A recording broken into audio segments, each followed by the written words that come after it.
Open your Bibles with me. Let's open it to Matthew chapter 8. We will read from verse 5. तो अपनी Bible मत्ती 8 पर खोले, हम 5वीं आयत से पढ़ेंगे। Matthew chapter 8 verses 5. मत्ती 8 उसके 5 से। Now when Jesus had entered Capernaum, a centurion came to him, pleading with him. और जब वह कफरनहूम में आया तो एक सूबेदार उसके पास आकर उससे विनती करने लगा, saying, Lord, my servant is lying at home paralyzed, dreadfully tormented. कि हे प्रभु, मेरा सेवक घर में झोले का मारा बहुत दुखी पड़ा है, लकवे का मारा बहुत दुखी पड़ा है। And Jesus said to him, I will come and heal him. और यीशु ने उससे कहा कि मैं आकर उसे चंगा करूंगा। The centurion answered and said, Lord, I am not worthy that you should come under my roof, but only speak a word and my servant will be healed. सूबेदार ने उत्तर दिया, हे प्रभु, मैं इस योग्य नहीं कि तू मेरे छत तले आए, परंतु केवल मुख से कह दे तो मेरा सेवक चंगा हो जाएगा। The centurion was telling Jesus that you don't need to come, you just have to release a word. वो सूबेदार यीशु से कह रहा था कि प्रभु, आपको आने की आवश्यकता नहीं है, केवल आप एक वचन कह दें। Amen. Amen. And Jesus marveled at the centurion's faith. और यीशु हैरान हो गए इस सूबेदार के विश्वास को देखकर।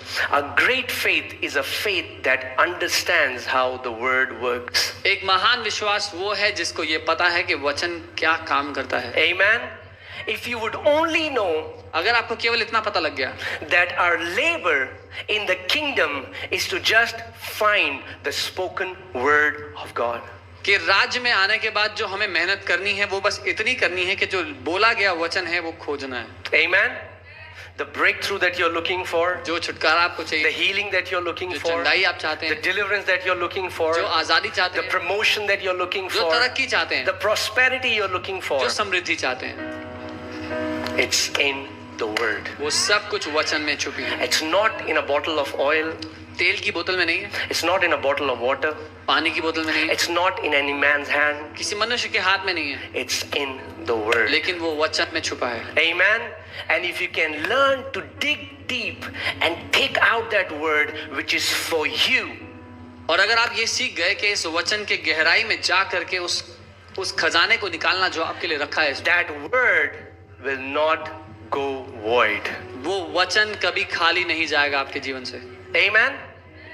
So many people are looking for so many things. बहुत से लोग बहुत कुछ तलाश रहे हैं, All we need is a word. हमें सिर्फ उसका वचन चाहिए। Amen. And this centurion knew that. He said, Jesus, if you would only speak a word. और इस सूबेदार को ये बात पता थी, इसलिए उसने कहा, यीशु, केवल अगर आप वचन ही कह दोगे। Amen. Amen. If you would only speak a word, my servant would be healed. अगर आप केवल वचन बोल दोगे तो मेरा नौकर ठीक हो जाएगा। If we would only learn अगर हम केवल ये सीख गए to receive the word of God by faith.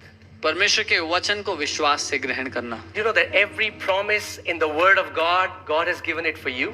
आपको पता है परमेश्वर ने अपने वचन में हर एक वादा आपके लिए ही दिया है,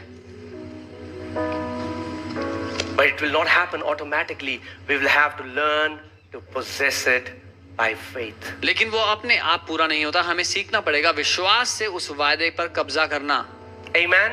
That's why we come to church. इसीलिए हम कलीसिया आते A church is not a religious building. हैं। कलीसिया कोई धार्मिक जगह नहीं है, A church is the educational institute of the kingdom.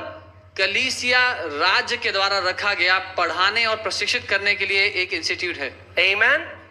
Where the children of God are trained so that they can walk from victory to victory to victory to victory.